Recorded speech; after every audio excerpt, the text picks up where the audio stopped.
All right. Good morning, everybody. I'd like to, with my gavel, my sparkly gavel, I'd like to invite you to the 172nd annual meeting of the Congregation of Trinity Episcopal Cathedral. I'd like to call on our dean to start us in prayer. The Lord be with you. Let us pray.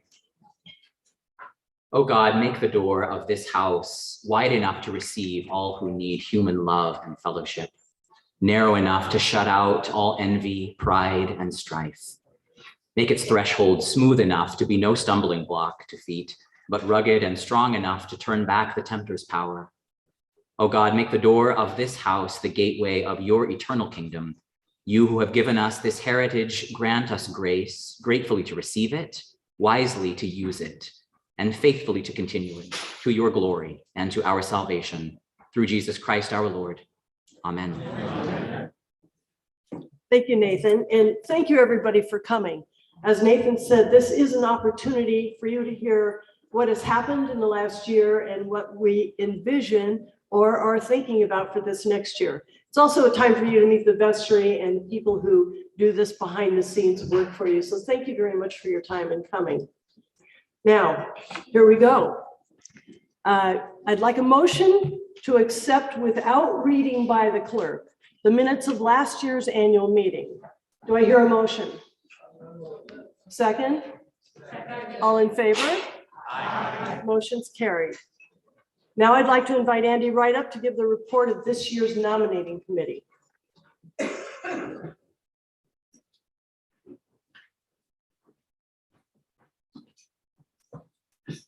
Thanks very much, Lee. As one of the outgoing vestry members, it was a real privilege for me this year to chair the nominating committee. According to the governance manual, there are 6 of us that serve by virtue of the office, the senior warden, the dean, junior warden, outgoing vestry class. And then also 1 year ago today, we elected 5 members nominated by the congregation to serve. I want to briefly recognize those folks by name because they didn't know what they were getting signed up for a year ago. Those folks are Pam Erickson, Megan Brazos Erickson. If you're here, Pam, I see if you're here, wave your hand. Lucy Reynolds, Greg Harris, and who did I miss? Patricia Kessel. I saw Patricia this morning as well. There's Patricia. Thank you all so much for all the Sunday afternoons you committed to discerning the future of leadership here, all the evenings we spent on email, and just all the thoughtfulness and integrity you brought to the process. There are also 2 officers, Jan Corver, who brought real sensitivity and deliberateness to her work. And I also want to thank the co-chair, Ford Morishita, who I saw in the back earlier. I want to highlight Ford's work, a very creative, very collaborative co-chair who has some great ideas. Those 5 of you who will be elected later this meeting are going to really enjoy working with Ford in the nominating committee next year. So thanks again so much to all of you. For the vestry slate, which is one of the 2 deliverables the nominating committee spends the year working on, we have 3 folks, and I'm going to ask all 3 of you that are here to stand briefly so that everyone can recognize you. Our 3 members, or the slate of 3 vestry that the nominating committee is bringing to you for a vote this morning include, just trying to make eye contact with folks. There's Alicia Johnson, Amy Wild Taylor. I saw Amy here. There's Amy in the middle, and Heather Swearingen. I know is here as well. Perfect. So those are our 3 for vestry. Thank you, Andy. May I have a motion to approve the slate of the new vestry members as presented by the nominating committee? Do I have a second? All in favor? Aye. Thank you. And Andy? And for the nominating committee, the slate of 3 delegates are Bill Bard, Barbie Shepard, and Keith Walters. What did I say? For the diocese, on behalf of the nominating committee, the diocesan delegates are, did I get that right? Yeah. No, Your delegates, not vestry. you say it again. Yeah, that was Bill Bard, Barbie Shepard, and what's wrong with me? And Keith Walters. Hi, Keith. And will you raise your hands if you're here so people can identify you? There they are. Thank you. And again, can I have a motion to approve the slate as presented? Second? All in favor? Aye. Thank you. Thanks, Andy. All right, we'd like to have Mary Shibley Votaw come up, please. Mary Shibley. Sorry. Yeah, Mary Shibley. Sorry. We're can I cut that? Yeah. We're honoring our outgoing diocesan delegates Alan Murray is graduating up into an existing class. He would rotate off, but is going to keep on his term. But Mary Shibley has served this congregation and this convocation. That's the group of regional churches who meet on a periodic basis. Mary has been serving as the president of the Columbia Convocation and has stepped into that role with great enthusiasm and courage, has been an able leader of our convocation. So as she steps down as one of our delegates, we are honoring her. And I invite you to give her a round of applause for her excellent leadership.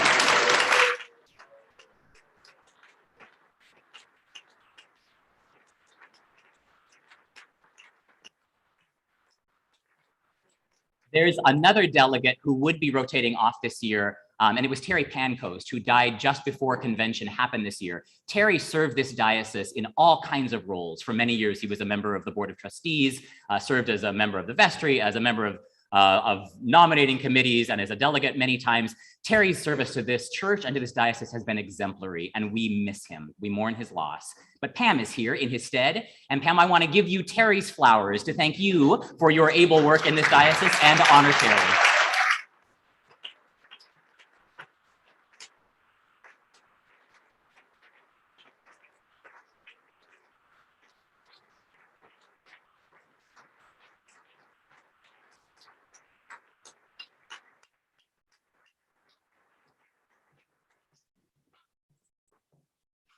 Now, Keith, we need to elect 5 members of the congregation to serve as at-large members on the 2023 nominating committee.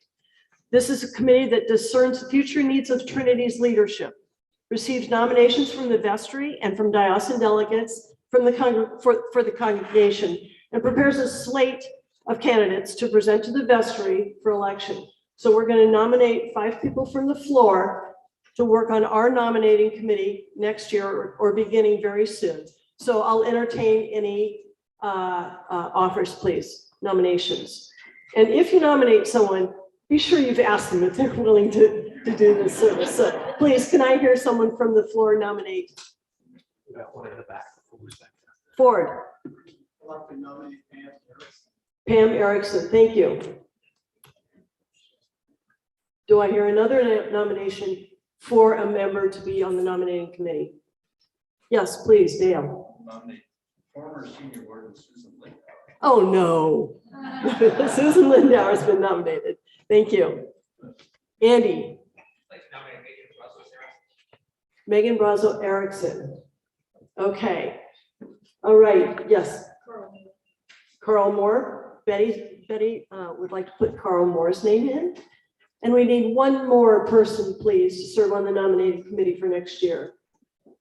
Yes. I nominate Frederica Banks. All right. Freddie. Perfect.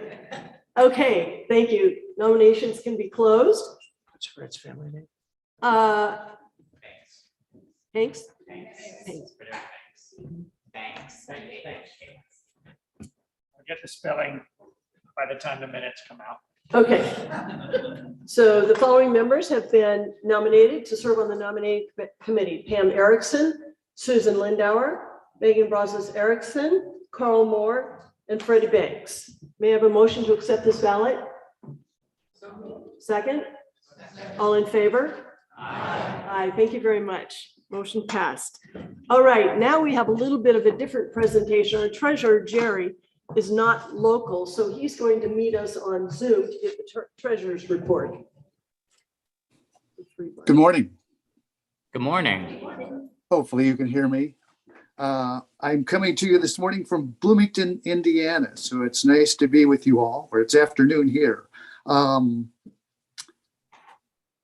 Is the audio okay? Audio's good, Jerry. We're trying to get you on the screen, but keep talking. We'll work on it. Okay. Yeah, I just wanted to take a few minutes. I want to thank Nathan first for appointing me and entrusting me with this position.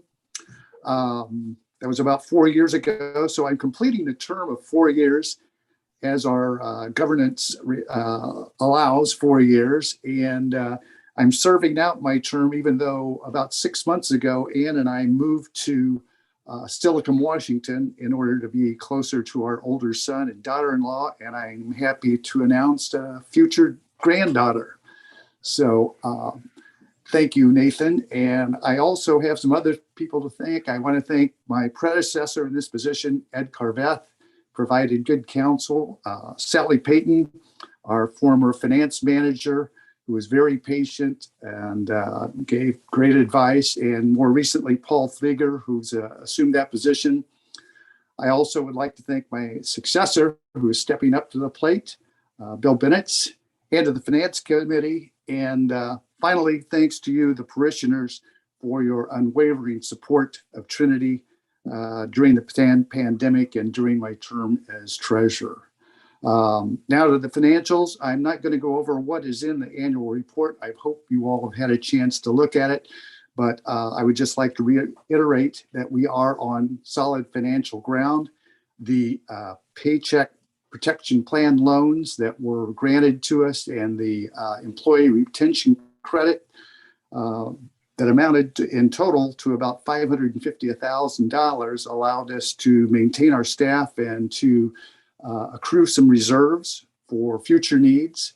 And despite our solid financial grounds, I just want to point out there are some signs of some financial headwinds in the future.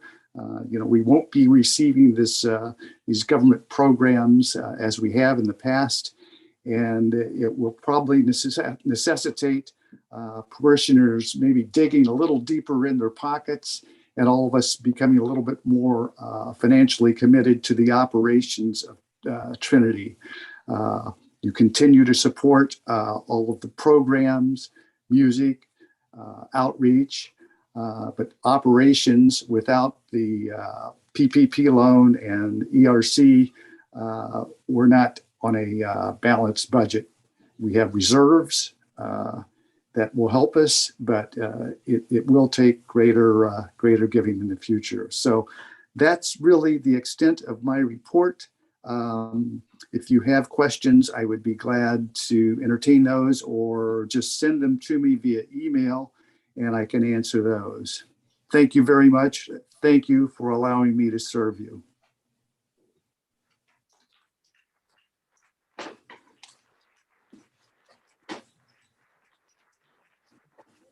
Questions for Jerry. Make them easy. I can defer to Bill. Yeah, good. He's in the audience. Thank you very much, Jerry. And thank you for being with us. At this, Got some questions here. Oh, there's okay.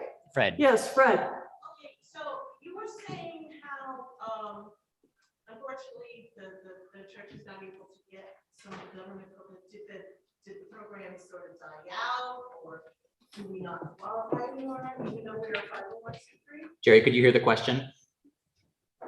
I could not, I'm sorry. The question was about the PPP loan that we received from the government and why that loan is not renewable for the future. And I think, Jerry, the answer is that was a one-time program that the government put together during COVID, Fred. So that's COVID funds that we got because of the shutdown. But God willing and the creek don't rise, we won't have to do that again, because that would mean a global pandemic, which we don't want to do again.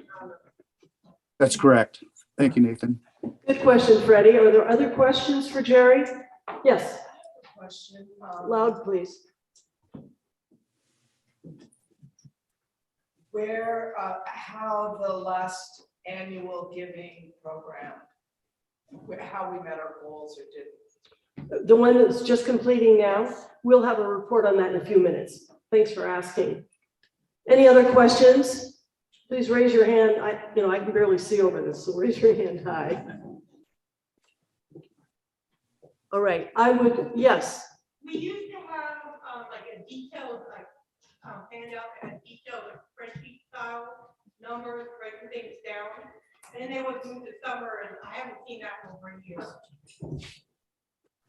The budget is approved by the vestry. So and our budget year begins July 1. So the vestry will approve next year's budget at their May or June meeting. The congregation does not actually need to vote on the budget. You vote on your vestry representatives and they make budgeting decisions on your behalf. That's how the budget works. Mm-hmm. Do we get to see the budget? There will probably be a budget forum when we have a budget that's ready to present, but that won't happen until May at the earliest, Jan. So stay tuned. Remember, Jan, our fiscal year starts July 1st. So the vestry won't approve it until May or June. Okay, 'cause I don't remember when. Okay. Good question. Any other questions, please? Yell out if I don't see you. All right, Bill Bennett, would you please stand?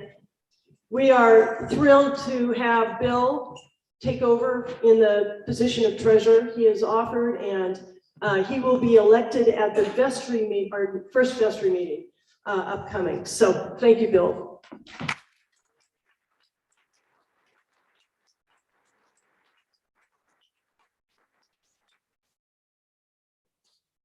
So I do have to ask for an acceptance of the treasurer's report. May I have a motion? Second? All in favor? Thank you. All right, now, Greg Harris, will you please give us an annual giving report?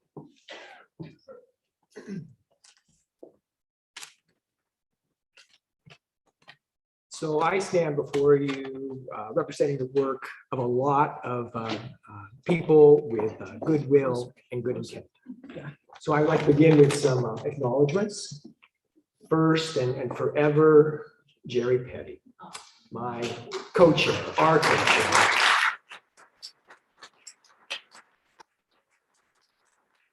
Friend, ally, inspiration, thank you so very much for serving on the annual giving committee this year and in the past as well. Also, Lee Wilson, our senior warden, is an exemplar of diligence, energy, commitment, ideas. She was fully engaged in the campaign this year. I'm very grateful for Lee. Our vestry liaison, Andy Wright, gave us his sensitivity and his professional expertise. We were counseled by a number of parishioners who volunteered their time throughout the year that goes into planning the campaign. They are Bill Bard, Patricia Montoya, Bob Hadlow, Barbie Shepherd, Susan Lindauer. Thank you very much for your contributions. And the staff support. And the staff support's been phenomenal too. Arwen Myers, our communication whiz, Shanna, our priest, and the best fundraiser in the parish, Shannon Tilton. Thank you very much for that. This campaign was the most professional and thorough campaign that I've been a part of. I think this is the 7th annual giving campaign that I've had some leadership role in. Extraordinary work to put out the communications on this campaign. Yet, in spite of that good work, in spite of 631 households pledging, pledges ranging from $5 to $30,000, in spite of 63 new pledges, we're short of our goal. As of 10:20 last night, and I want to underscore 10:20 Saturday night, Shannon sent me an email. I was in bed, but I got it this morning with the updated results. We have $1,353,173 pledged towards our budget for next year. That's 85% of our goal. Now, I want to remind you, just last year, we exceeded our pledge campaign goal by about $50,000. Those were very, very different economic times. The combination of spiking inflation and falling stock market has made this a very difficult fundraising situation. But we're not done. We have identified some segments in the parish community who have yet to pledge, who share certain attributes. We're doing targeted communications to them now and on into February. So the work will continue. I want to assure you that we're going to do the best we can. And we're so grateful for the support that we've seen so far.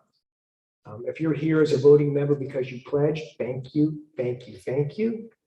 If you're here and you're grieving that you haven't been able to participate in voting on the questions that were raised today, see me after the meeting, I can help you. So that concludes my report. Any questions? Any answers? Thank you very much.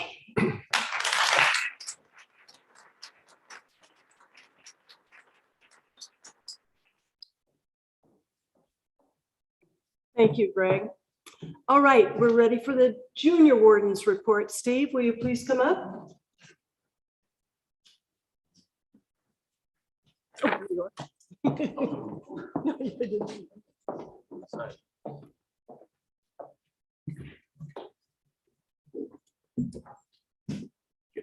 got a weak voice, a low voice. Thank you. Good evening. Good morning.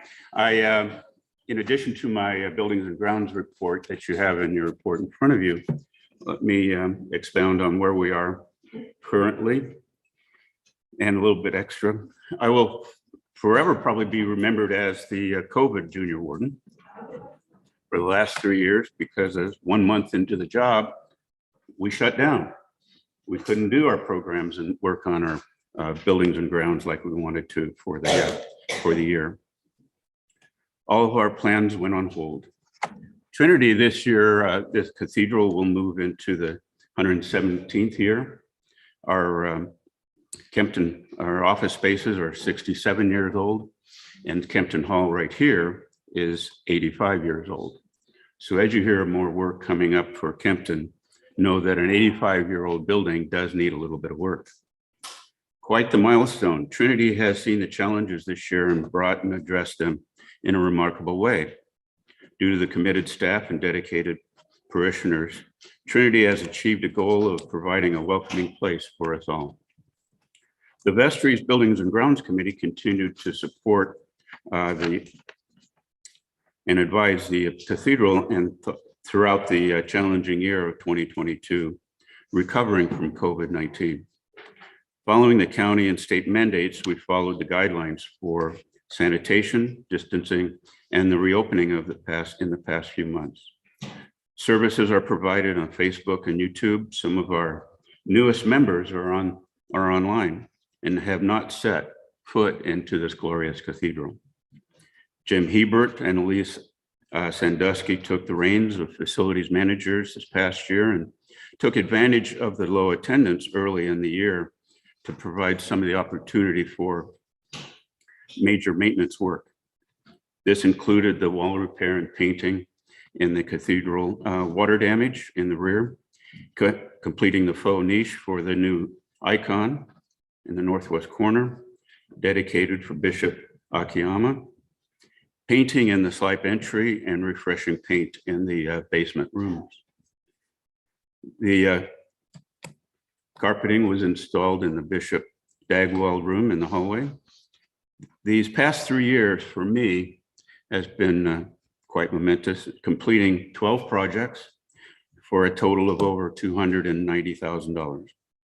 There are other projects on the planning on the horizon, and those probably you'll be hear about. The pulpit improvement project, the construction drawings are completed, and the labyrinth design for the courtyard outside. Those drawings will be reviewed this coming year. For the entire facilities and buildings and grounds team, I appreciate the continued and expanded work that they do each year and the outstanding work, vision, and dedication. To conclude, I want to thank and the members of the Buildings and Grounds Committee, the volunteers that stayed with me for the 3 years, and we gained a couple new. We could also need some help of a couple more members who would like to join the Buildings and Grounds Committee. Thank you all for your hard work. As you and I seek the place of peace and preserve it for those who have not been in the Trinity or will come after us, we must be diligent and watchful for change.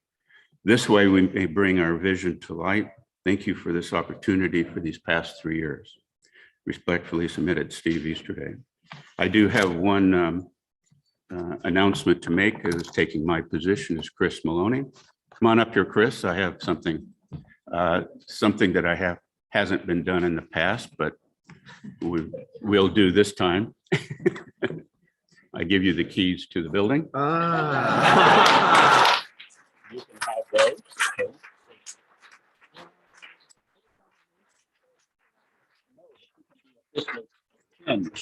All right. Thank you, Steve. Yeah.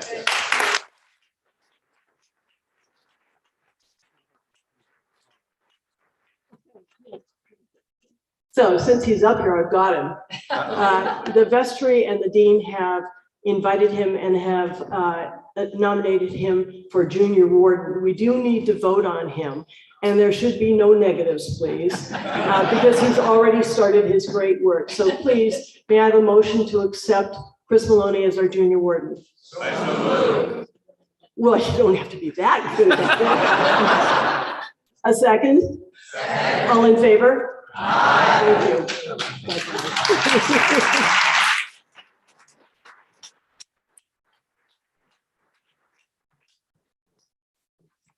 Okay, now it's time for my report. Round 4. As many of you know, this is my 4th and last report to senior warden. Looking back on these years, I summarize them as follows. My first year, 2019, I summarize as vision. I talked about goals, plans, and accomplishments, increasing diversity in ministries, broadening our outreach, creating ministry-based budgets and considering avenues for sustainable revenue and financial support, preserving our sacred space while considering an environmentally responsible property, creating greater interfaith relationships, and to raise our community profile. We also wish to increase the offerings in our ministries of intellectual curiosity, deep beauty, holy compassion, and uncommon wealth. Warmth, thanks. It would be nice if it were well, really. Yeah, maybe it wasn't a mistake. Oops. That's my annual giving hat. My second year, 2002, I called the close. Our focus became the work of adapting during the pandemic to enable us to continue our ministries. Outreach continued welcoming our friends for lunch, and Thanksgiving moved outside. Buildings and grounds supported the amazing work of the staff in remodeling and repairing our spaces, our floors, and our furniture to beautify our building. Educational offerings took different shape by Zoom with imaginative, stimulating, and community building courses. Pastoral care kept the work of caring for us by phone and cards in the absence of visitation. And finance learned to build a flexible budget and become ever more diligent to maintain the integrity of our expenses and our income. Year 3 was cautious opening. The buzzwords for me last year at this meeting were restore, renew, replace, and retain. These were all demonstrated by my yellow glove trick, if you didn't see it. This year now I frame it as an affirmation of resilience and resolve. Resilience. We've shown the capacity to withstand and recover quickly from difficulties and obstacles. Resolve. We have found solutions and set them in action. We have and continue to come back, to move forward, and to grow in spirit together. The work of the vestry this past year was to come together first in person, because we hadn't been for 2 years, to develop our relationships that we'd been not able to create over Zoom, to learn to work together, think together, listen together, pray together, and come to consensus for the good of Trinity. There were 2 major pieces of work that came out of vestry's discernment. Both were accomplished through much time, many people, and prayer and thoughtfulness. One is the anti-racism task force work that continued to ask questions of how we live, how we learn, and challenge ourselves to open our hearts to new possibilities, which culminated in a parish-wide survey and a very long narrative. Nathan will talk more about that in his report. It was exquisite work. The other significantly large piece of work came from the Campus Assessment Task Force. Again, almost a year long of work, which queried and questioned commissions and committees regarding the use of our campus, efficiencies of time and space, needs, desires, financial implications of the ministries, with a primary purpose to be good stewards of our ground while building our ministries. The other part of this task force went to our neighbors to discuss collaboration, ministries, facilities, and inter-community relationships. Another comprehensive narrative that will continue to be a part of our future. Again, exquisite work. I thank all the co-chairs who headed or herded these groups, as well as those committees and the members, the time that they spent on this.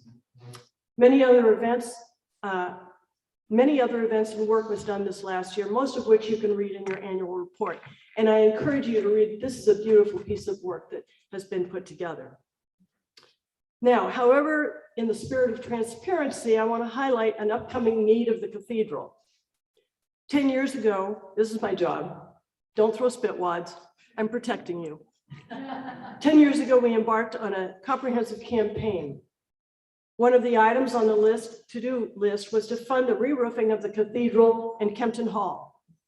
We were able to accomplish the cathedral roof, but have left undone Kempton Hall. We are not yet at crisis for the point of repair. However, the subroof is now leaking into storage areas. We could be at a crisis point in the near term. That could be 2 months, it could be a year. Nonetheless, the roof will require replacing, and I'm just putting a number, within 24 months, or at least the beginning of replacing it.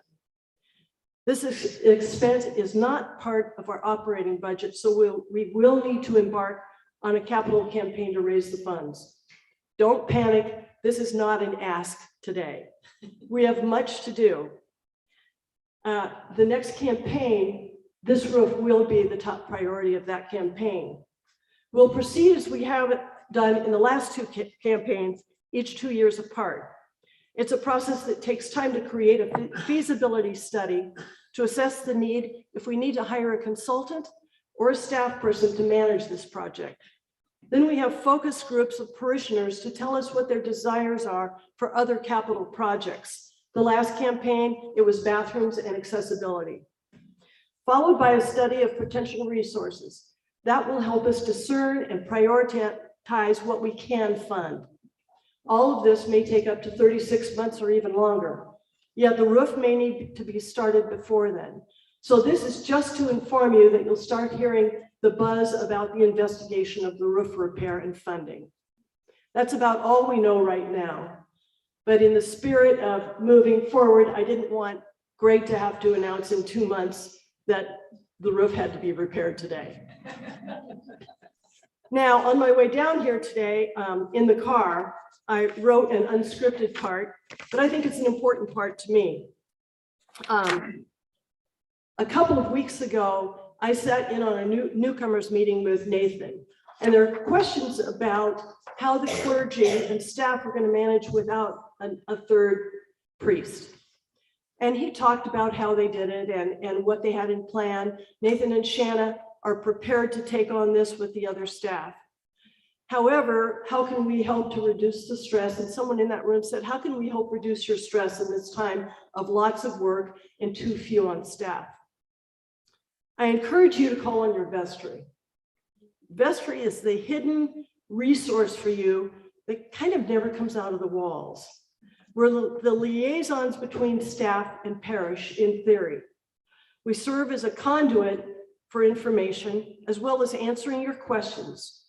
It's the vestry's role to act as representatives to and for the parish. We've not been very good at visibility or invitation.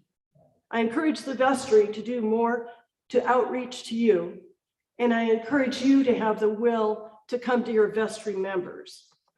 We need to be visible, we need to be helpful, we need to be present, and we need to be willing.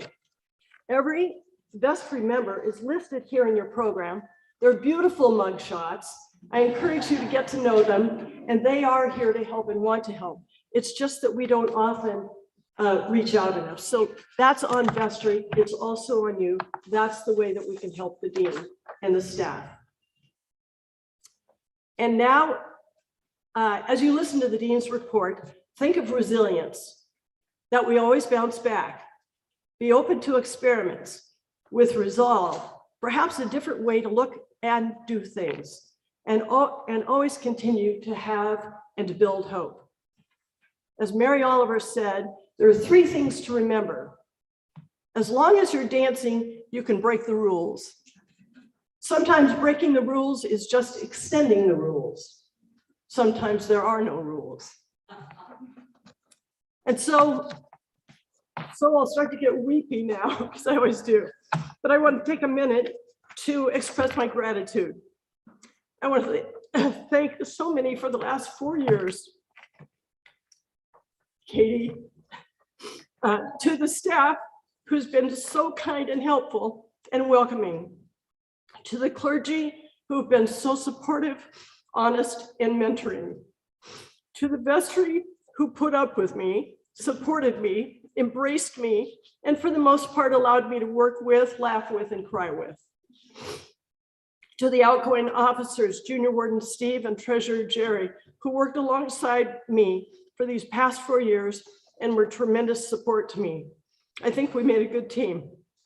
I will miss working with you. By the way, it is rare that all officers term at the same year. Usually we have a rotation cycle. It didn't happen this year. So we have a new incoming senior warden, junior warden, and treasurer. And to those of you here who have made this journey with me, you know who you are: clergy, priest, previous senior wardens, friends. And now to Nathan. Thank you for your love, friendship, partnering, honesty, trust, tolerance, mentoring, hugging, laughing, crying, for sharing your soul with me. I'm so very grateful. And now that I'm all weepy, I was going to have Nathan read it, but I'll read this. There's a poem written by John Donahue. It's called For Presence, and I leave you with this. Awaken to the mystery of being here and enter the quiet immensity of your own presence. Have joy and peace in the temple of your senses. Receive encouragement when new frontiers beckon. Respond to the call of your gift and the courage to follow its path. Let the flame of anger free you of all falsity. May warmth of heart keep your presence aflame. May anxiety never linger about you. May your outer dignity mirror an inner dignity of soul. Take time to celebrate the quiet miracles that seek no attention. Be consoled in the secret cemetery of your soul. May you experience each day as a sacred gift woven around the heart of wonder. Amen.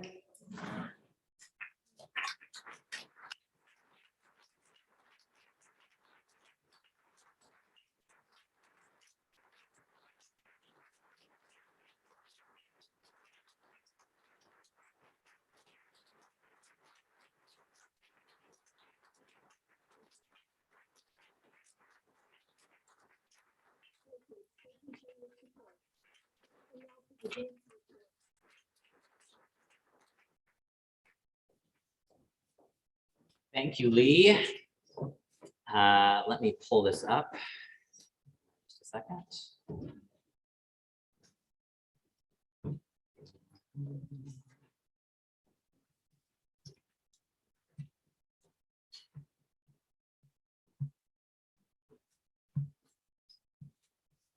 Okay.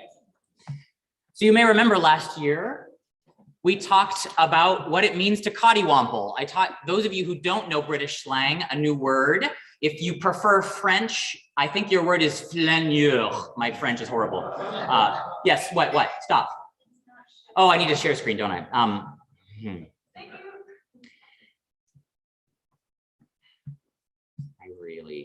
really dislike managing 8 platforms at once. Is that better? Can you see it on? Awesome. Okay. So we were talking about cottywompeling. That means to set off in an intentional way towards an unknown direction. It means asking the right questions. And one of the things that we talked about last year in a time of disruption, in a time of liminality, in a time where we weren't really sure exactly where we were headed as a community, it became an opportunity for us, certainly as a vestry and as a staff, and as a large congregation, to think about who are we at the deepest level? What does it mean for an institution to have a soul? I submitted to you a theological claim that institutions as well as individuals carry a soul. And often I like Parker Palmer's definition of a soul, you know, it's the thing when I wasn't even sure I wanted to be alive anymore. It was the thing that sustained me. I think that's true for institutions too. When we're not even sure who we are, there is something deeply embedded in our identity, in our past, maybe our history, who we are when we come together that sustains us when we're asking a lot of questions. And we've been asking a lot of questions as a community.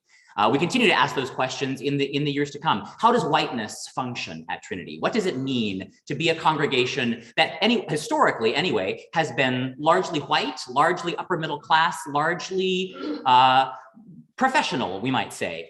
How does that shape our expectations about who we are, how we communicate with one another, how leadership happens here, how ministry happens here? How does a culture of whiteness, a white professional culture, work in a place like Trinity Cathedral? We're still asking that question. We're still exploring that question. Kind of related to that question, do we have a governance structure that allows our ministries really to thrive? And or is it time to start looking at how our ministries, how our vestry, finance, budget, buildings and grounds, how all of the governance that makes Trinity work, is it time to kind of take a deeper look at that and make sure that the structure is right that will allow our ministries to continue to thrive? How can we leverage new technologies to support a wider range of participants? You heard Steve talk about this a little bit, and Lee. We ramped up very quickly in the early days of COVID. We started streaming services, streaming classes, conversation groups. For a little while, the primary way that you interacted with Trinity Cathedral was a virtual relationship. And we continue to keep a lot of that going. A number of new members of this congregation have a primarily virtual relationship with us, we might say. They may not live here in Portland. They may live somewhere else in the country, somewhere else in the world. They still access us as a place of belonging and community, often worship. What does that mean? That we are now a hybrid community, not just people in a room, but people dispersed throughout the world using new technologies to become a part of what we're doing in a different way. How will that shift this congregation? And how do we make sure that we're appropriately leveraging the new technologies available to us to make that happen? And how do we improve our campus? Lee referenced this a little bit in her report. You heard the warning about the roof over your head. So nobody hit too hard on the floor because this thing is very sensitive. But that's not just about the roof of Kempton Hall, right? We're using our space differently than we ever have before. Some of that was, being shut down for a while. That shifted how staff uses our offices, how the community uses the space. So that's a question we're asking. What are the things that we need a building for? And what do we need a building to be able to do? And what are some of the assumptions maybe that we would have made 10 years ago, 20 years ago, 50 years ago about what a church building needed to be that are not operational anymore? How do we make sure that we're a building that can serve the church in the 21st century? So we've been doing a lot of work around racial justice as a community, asking some deep questions of our community. We did an audit of this community to find out all the different ways in which you identify, some demographic questions we had, and then also to listen more deeply to the experiences of those in this congregation who are not white. What has that been like? And what we discovered is there's a lot of interesting patterns at play in our communities, patterns that are life-giving and patterns that are less life-giving. And the Racial Justice Steering Committee or Task Force took all that information, spent a lot of time thinking about how racism functions in this community, how it has historically, how it continues to, what kind of a community we want to be. We want to be an anti-racist community. What will that look like in this context? They brought 19 recommendations forward to the vestry. The vestry's had a chance to look at this a little bit. One of the recommendations of the task force is there needs to be a group at Trinity continuing this work. The lifespan of a task force is a limited lifespan.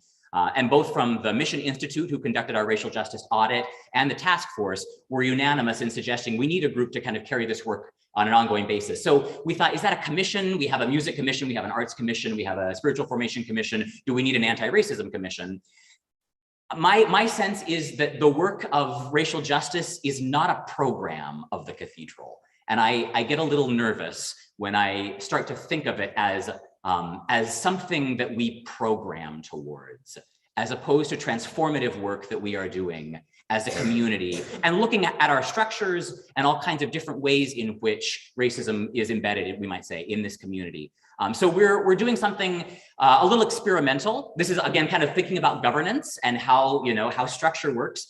we're forming a racial justice steering committee. And one of the charges of that committee will be to receive these recommendations from the task force, and then to think, what is the permanent structure here? What is the ongoing way to ensure that this work does not just end up on a shelf in somebody's office somewhere, but continues to transform this congregation?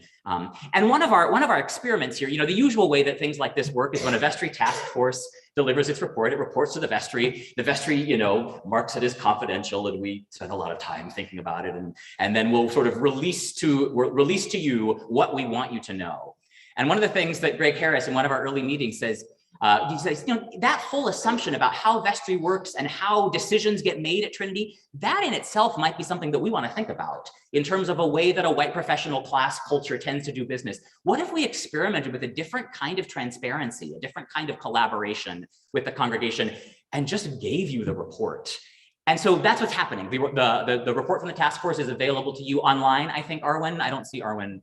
Yes, getting a thumbs up. Available to you online. If you go to the annual report page on the website, you'll see their full report. And it's, as Lee said, it's a 35-page document. It tells the story of where this congregation has been from our founding, really. Our land story is in that document. A lot of documentation around the work that we've been doing most recently as a community. And then 19 recommendations and we don't, some of those things are already happening. Some of those are programming decisions, staffing things that we're already implementing. Some of them are things that will be a real challenge to this congregation. But rather than decide in a small group which of those we feel comfortable for you to see, we're gonna just let it all be out there, because my sense is that the work of anti-racism is no longer the work of a small group on the vestry. This is now Trinity's work. It's always been Trinity's work, but we're handing it back to you as a congregation to take it and run with it. There will be some different ways that we organize around doing this work, and I'm happy to talk more about that in the weeks and months to come. But the most important thing for me to say to you today is, we don't know exactly what it's going to mean to move forward in this work. Our sense is it's going to be tricky, complicated, beautiful, and has the potential to really transform this congregation in ways that I cannot even imagine. That is your work. It is now your work to figure out how we move forward together. You've got some great leadership that's going to be coming alongside you.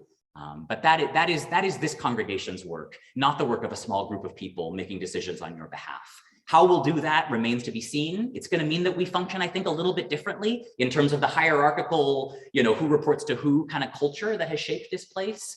But that culture in itself, I think, is time to shift.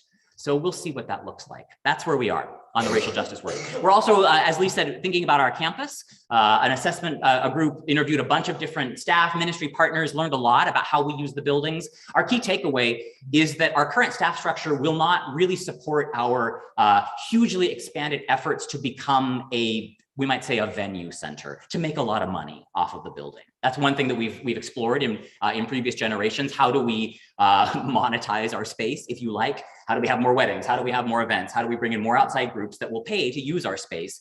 And our sense is that work will continue, and the staff structure right now is really not in a place where we can support that effort as robustly as we would need to be if we were really going to take that work seriously. We would need to make some different staffing decisions. And frankly, we don't have the budget to hire the kinds of people who can run this place as an event center. So our sense is that's not a cash cow for us. That's not low-hanging fruits, although we've made some changes. We're making a lot more money off of our parking lot than we ever have before. So we continue to move forward in that question of how do we steward this building? How do we make sure that it's supporting our ministries and not just, a $2.5 million roof that needs to be replaced that's sucking money out of the budget? How do we make sure that this building is supporting us? Capital campaign is coming. A piece of the work of the vestry, a piece of the work of the congregation is that we want to be good stewards of what we've been handed. And a piece of that, as Steve said, is stewarding a building that, this building is 85 years old. It needs a different kind of care than it has in the past. So we want to make wise decisions about how we do that. We're asking some questions. We're experimenting with some different ways of operating when it comes to our staffing. We're asking, how many priests does Trinity really need? I have a lot of thoughts about that question. But right now we're doing it with 2 and an able team of associate clergy. Gail Greenwell stepped up this morning to preach. You're going to be seeing more of our associate clergy over the next several weeks.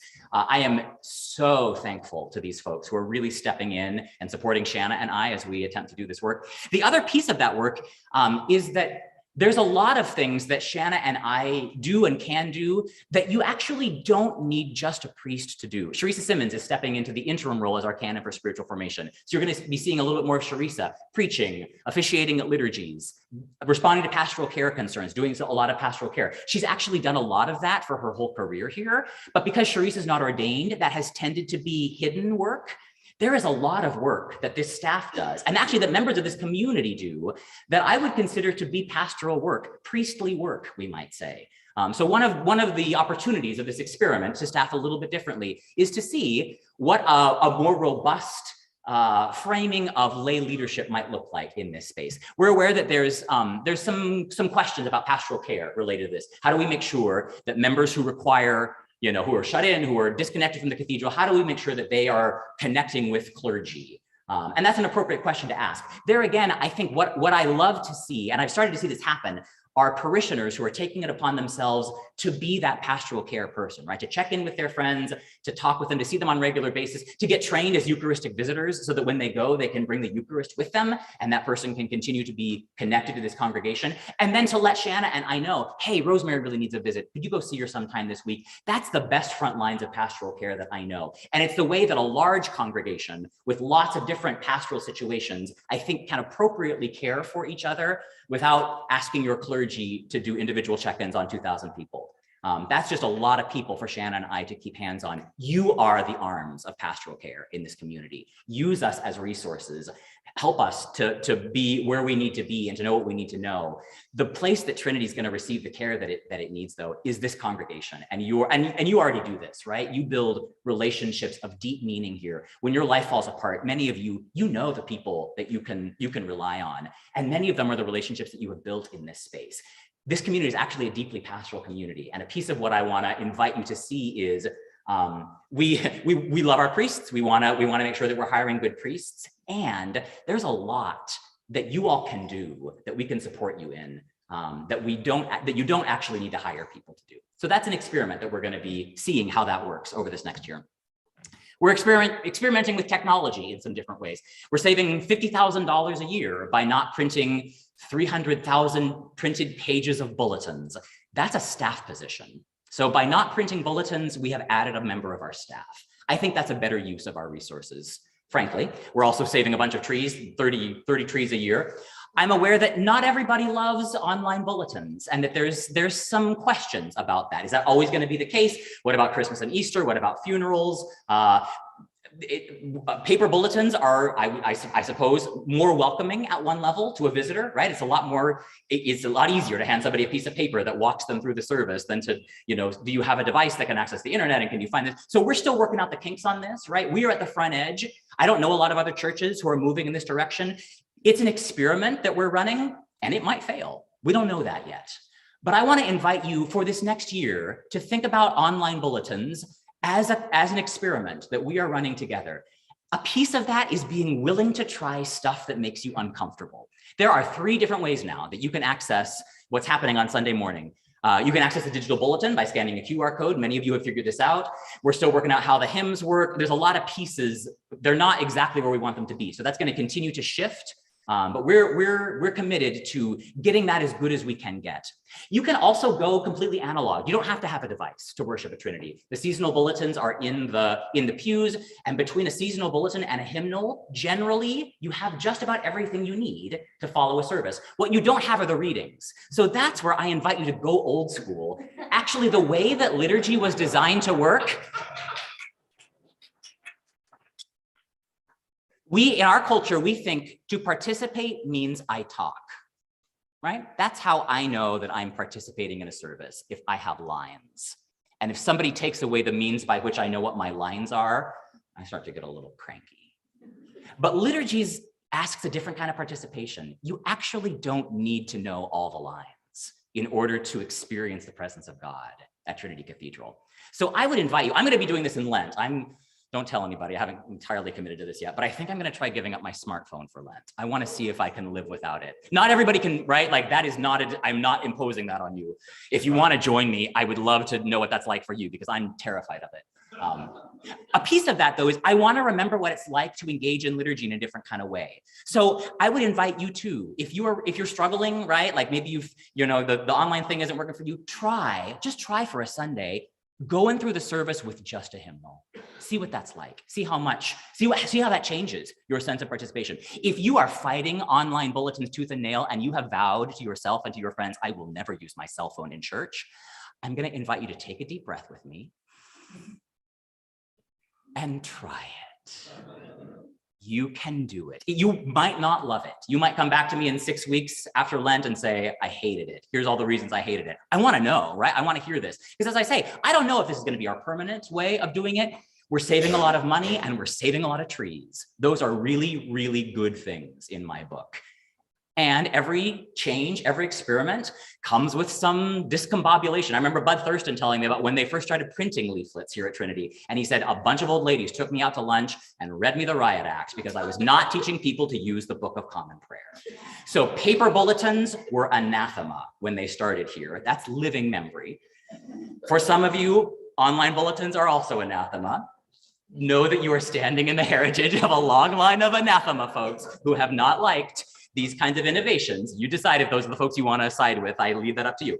But we've always shifted how we engage liturgy on Sunday mornings. We are shifting it now again. That makes some of us hugely excited. The online leaflets have been a gift to a lot of people who are neurodivergent, people who have different kinds of abilities. There are plenty of folks who are loving that and actually have found that it allows them to participate in a whole different way. Others of us are really struggling with it. So it's a place where we're not of one mind as a community. That's okay. We can have diversity. We can have strong opinions as long as we stay in the room and we continue to be in dialogue with one another around it. So that's how I want to invite us to think about online bulletins. Jan, I see your question. I'm going to ask you to hold it for just a second. Oh, no, I'm actually, you preempted me. That is exactly where I wanted to leave you. So Jan, take it away. What's your question?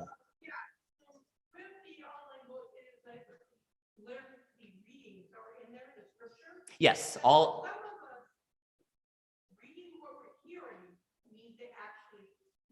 Yep. Some of us are visual people. Some of us are audio people. I get that, right? Some of us need to see it in front of us. So that will always be available to you. The readings will always be in the online bulletin. That's always going to be full text. Some of us actually, I suspect, might pay attention more easily if we're not looking at something. So that's where, we all learn in different ways. We all have different strengths. We want to be as open and accessible to as many different kinds of folks as we can. We're experimenting with that. We haven't perfected it yet. And I ask you to be patient with us as we continue to tweak. Yeah, Barbara. Yeah, just a second, Jen. Is there a copyright fee when a hymn is in a?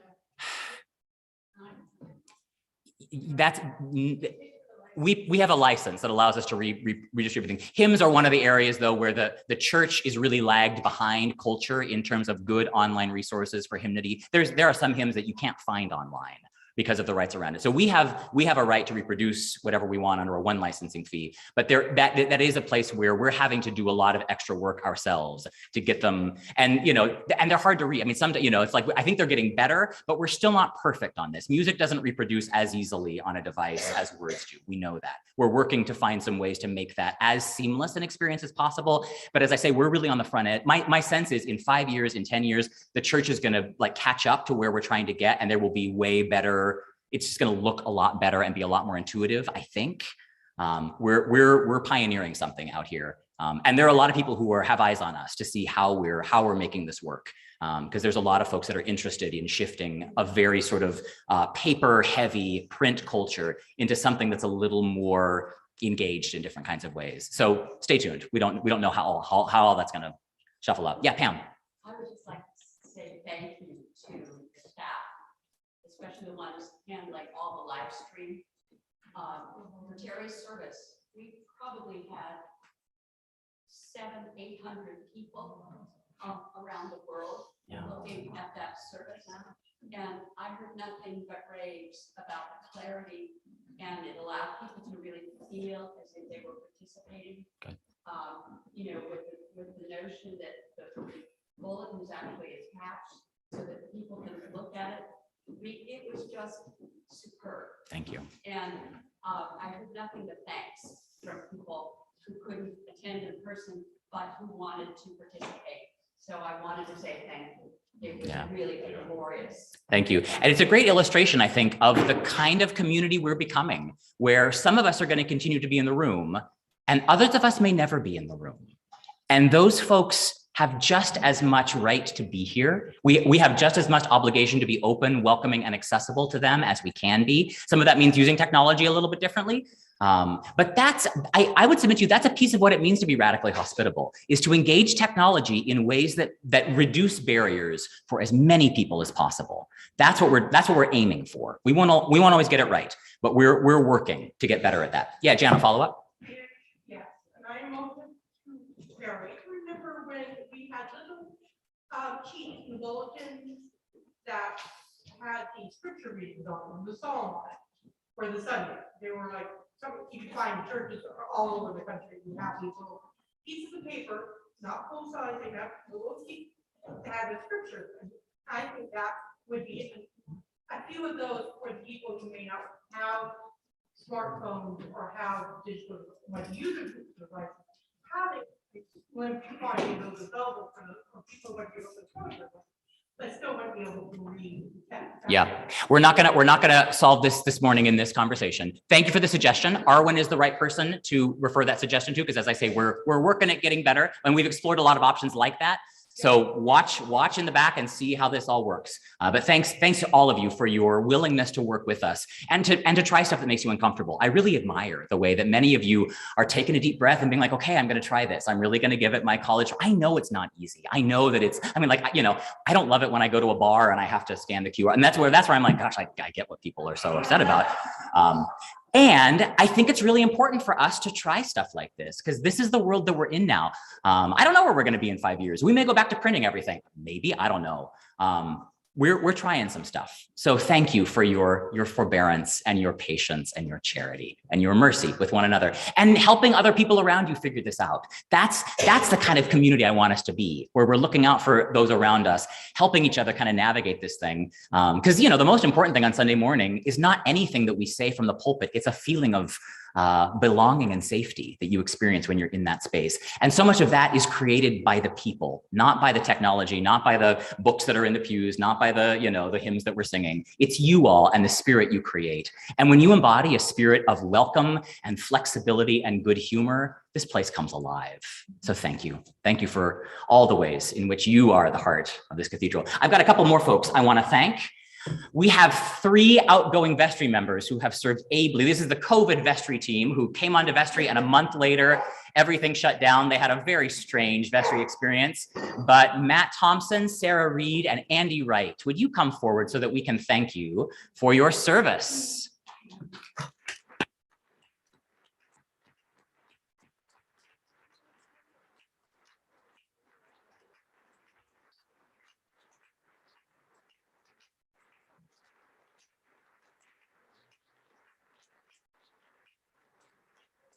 Some of you know the old history of ushers at Trinity, which is that you had to be a vestry member or a retired vestry member to serve as an usher. That's no longer the case. Anybody can serve as a part of the welcoming host team. And there is a special ministry of hospitality that I think belongs to vestry. So that for me is exemplified by white gloves, which nobody in the back ever wears, thank God, because that sends a very particular message around who we are and who we think we are. But you are now, gentlemen, members of the White Glove Society. We thank you for your ambassadorial service.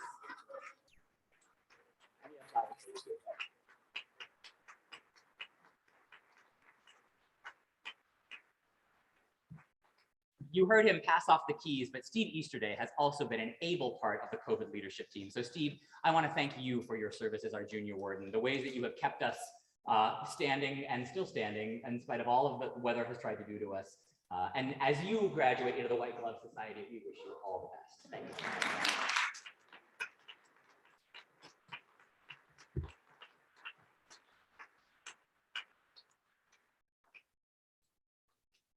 There's one other person who is joining the White Glove Society. She got a little misty a minute ago. But Lee Wilson has stood at my side through, I'm going to say, the hardest 3 years of my life. Certainly the hardest 3 years of my life as a priest. COVID did a number on a lot of us, and this was a hard place for a lot of that experience. but she was right there beside me at every step of the way. And I am so grateful, Lee, for your leadership, certainly, for your able ability to organize the heck out of any situation and to spreadsheet it to the nines. But mostly for your friendship. That's the piece that I value the most, and I know is not going anywhere. So, thank you.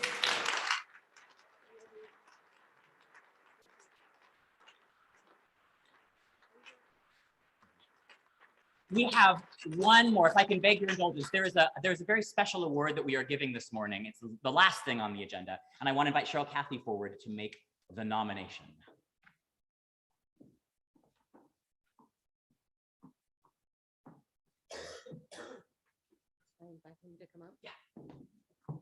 I would like to have Mel Hart join me up here, please.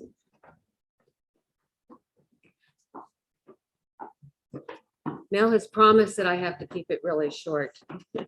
Made me promise that. So for those of you who've not met Mel, it is really an honor for me to introduce him. He's been our North Star and leader in our food ministries for the past 3 years.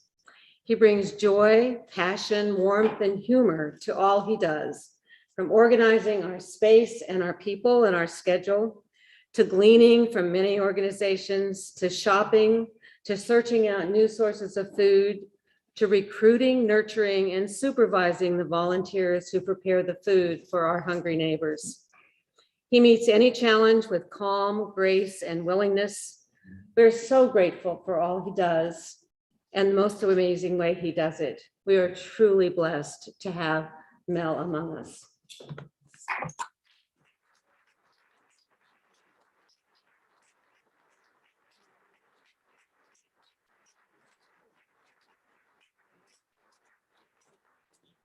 One of our favorite quotes for people who are in service and outreach is from Frederick Bruckner, who wrote, "The place God calls you to is the place where your deep gladness and the world's deep hunger meet."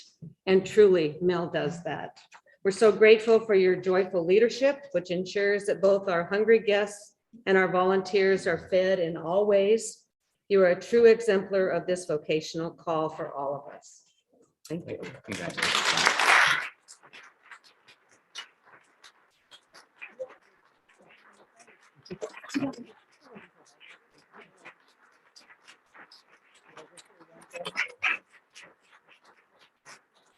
Thank you. I just have one thing to say. Many, many months ago, Cheryl came to me and she said, "Do you think you could be the glue that holds all of this together?" And I said, "Well, I'll give it a shot." And then she took off and went on her way. And after she left, I thought, wait a minute, don't they make glue from old dead horses? Just put a different spin on her question. So, but thank you.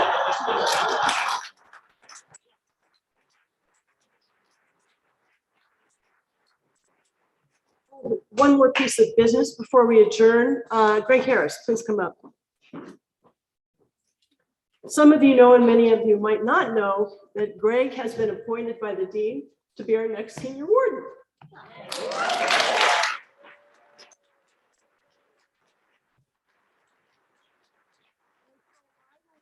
On the Lindauer gavel.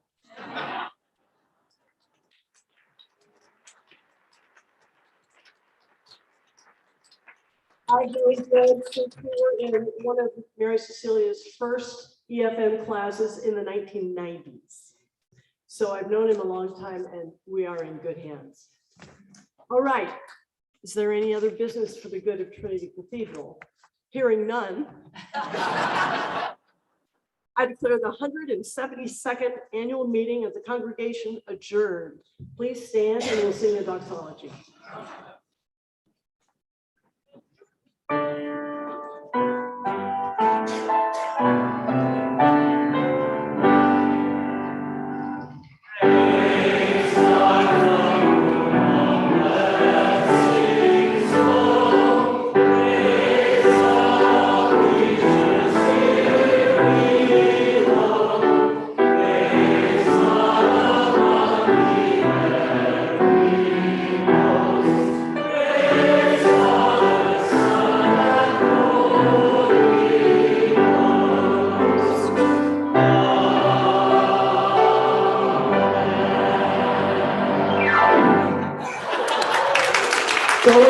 to love and serve the Lord.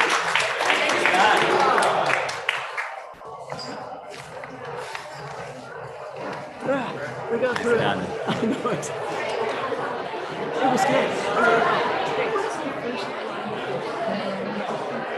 I didn't read John.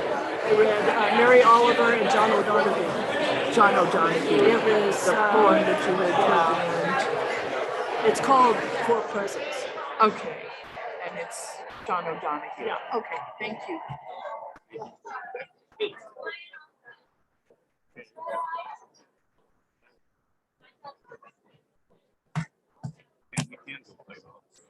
Yeah, he should.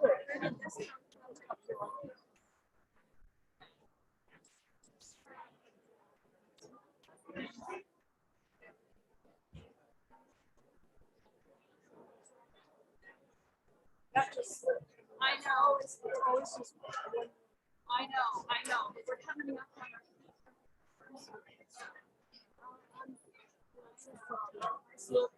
It's probably his problem. That's good, thank you.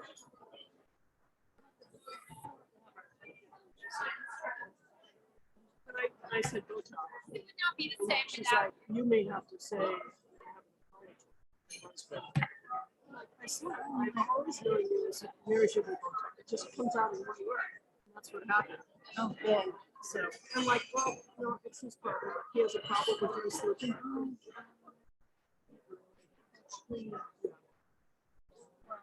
Honey, I would really not put that.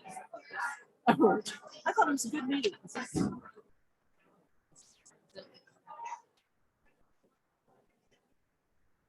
It's usually gray when it is. Okay. Anyway. And, The roof discussion was kind of. We have to get it out.